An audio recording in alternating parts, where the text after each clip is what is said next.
Positivity எவ்வளோ முக்கியம். ஒரு படைப்பை பற்றி பேசும்போது நம்ம எவ்வளோ அதாவது ஒரு அழகாக கருத்துக்களை சொல்லணுமே தவிர வல்கரான வார்த்தைகளோ நம்ம பாடி உறுப்புகள் சம்மந்தப்பட்ட வார்த்தைகளோ மற்றவங்களை காயப்படுத்துகிற வார்த்தைகளோ நம்ம எப்பவுமே சொல்லக்கூடாது.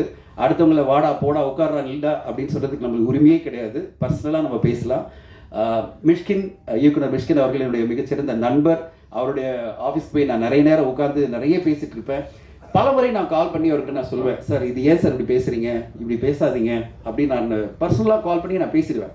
அருள்தாஸ் அவர்கள் அவ்வளோ போல்டாக ஓப்பனாக இங்கே வந்து பேசியிருக்காரு. அவருக்கு என்னுடைய நன்றிகள் சார்.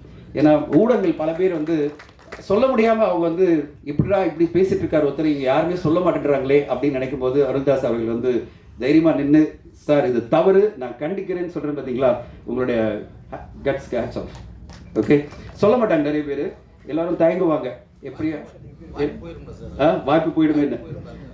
நீங்கள் அதை பற்றிலாம் கவலைப்படல, எனக்கு வாய்ப்பை பற்றி கவலை இல்லை, எனக்கு எது கரெக்டாக அதை சொல்லுவேன் அப்படின்னு நினச்சி வந்தீங்க பார்த்தீங்களா, உங்களுக்கு என்னுடைய வாழ்த்துக்கள். இப்போ நீ என்னடா சொல்ல போகிறேன் அப்படின்னு கேட்டிங்கன்னா நான் கண்டிப்பாக சொல்கிறேன். இவ்வளோ சினிமா துறையில் கிட்டத்தட்ட 20 வருஷம் நான் கடந்திருக்கேன். ஒரே ஒரு விஷயந்தான், கிறிஸ்டி சொன்ன மாதிரி நம்ம வாழ்க்கை ஃபுல்லாக பாசிட்டிவாக இருக்கணும், பேசுகிற வார்த்தைகள் பாசிட்டிவாக இருக்கணும், அன்பாக இருக்கணும், மற்றவங்களை காயப்படுத்தாத வார்த்தைகளாக இருக்கணும், மற்றவங்களை எந்த வகையிலும் முகம் சுளிக்காத வார்த்தைகளாக இருக்கணும். ஸோ அப்படிப்பட்ட வார்த்தைகளை நம்மளால் உபயோகப்படுத்த முடியும்னா வாய முடிக்கணும். இதுதான் என்னுடைய பாலிசி. நான் வந்து எந்த இன்டர்வியூல இருந்தால் சரி, என்னை எப்படியாவது இழுத்து ஒரு கான்ட்ரவர்ஷியலான ஒரு விஷயம் சொல்லிட மாட்டானா அப்படின்னு பல பேர் என்னை இன்டர்வியூ பண்ணுவாங்க. முடியவே முடியாது.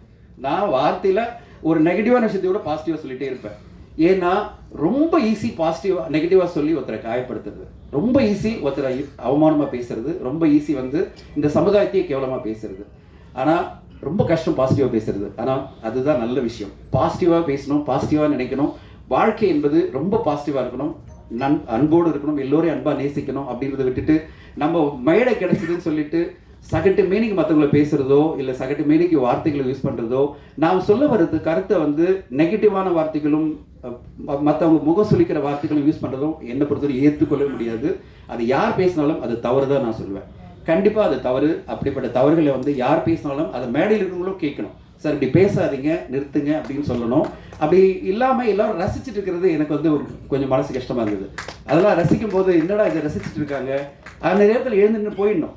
நான் ஒரு இயக்குனர் என்னுடைய நண்பருக்கு கால் பண்ணி கேட்டேன், சார் நீங்கள் மேடையில் இருந்தீங்க, அவர் பேசிட்டு இருக்காரு, நீங்கள் என்ன பண்ணீங்கன்னா எழுந்து வாக் அவுட் பண்ணிட்டேன் அப்படின்னாரு. நான் வாக் அவுட் பண்ணி போயிட்டேன் அப்படின்னாரு. சார் எனக்கு ரொம்ப கஷ்டமாக இருந்தது, நான் வாக் அவுட் பண்ணி போயிட்டேன்னு சொன்னார்.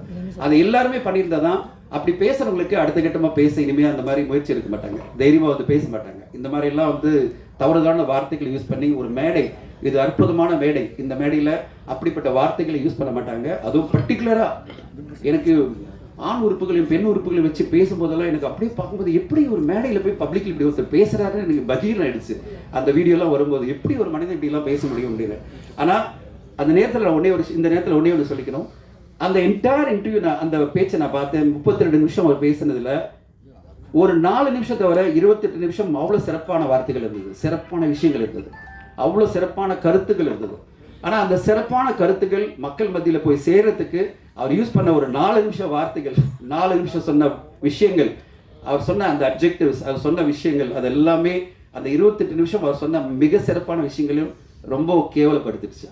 ஸோ என்னுடைய ஒரே ரிக்வெஸ்ட் என்னன்னா, நான் என்னுடைய உண்மையான ஒரு நல்ல நண்பராக இருக்கிற திரு மிஷ்கின் அவர்களுக்கு மேடைகளை நீங்கள் உங்களுக்கு இருக்கிற அந்த 28 நிமிஷத்தை ரொம்ப அழகாக பயன்படுத்துங்க. அந்த 28 நிமிஷம் நீங்கள் பேசியிருக்கீங்களா, அது மட்டுமே பேசியிருந்தா காலங்காலமாக அந்த 28 நிமிஷமும் ஒரு பெஞ்ச் மார்க்காக இருந்திருக்கும்.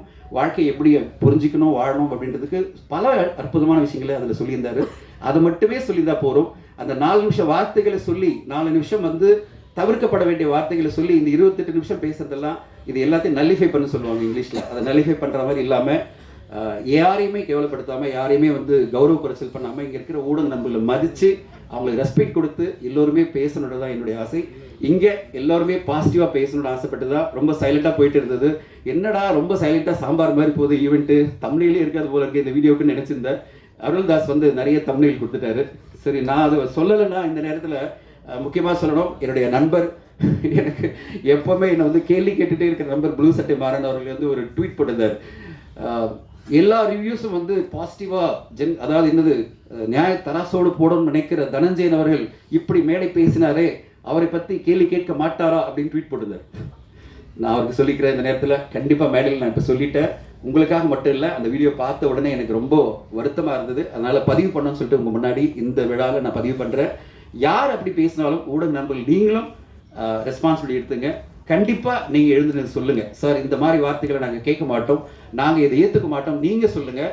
அதுதான் உங்களுடைய ரெஸ்பான்சிபிலிட்டியாக நான் பார்க்குறேன், உங்களுக்கு கடமையாக பார்க்குறேன். இல்லைன்னா இது பேசினா ரசிப்பாங்க நினச்சி இன்னும் பல பேர் பேச ஆரம்பித்தாங்கன்னா ஒவ்வொரு மேடையுமே அநாகரிகமான மேடையாக மாறிடும்.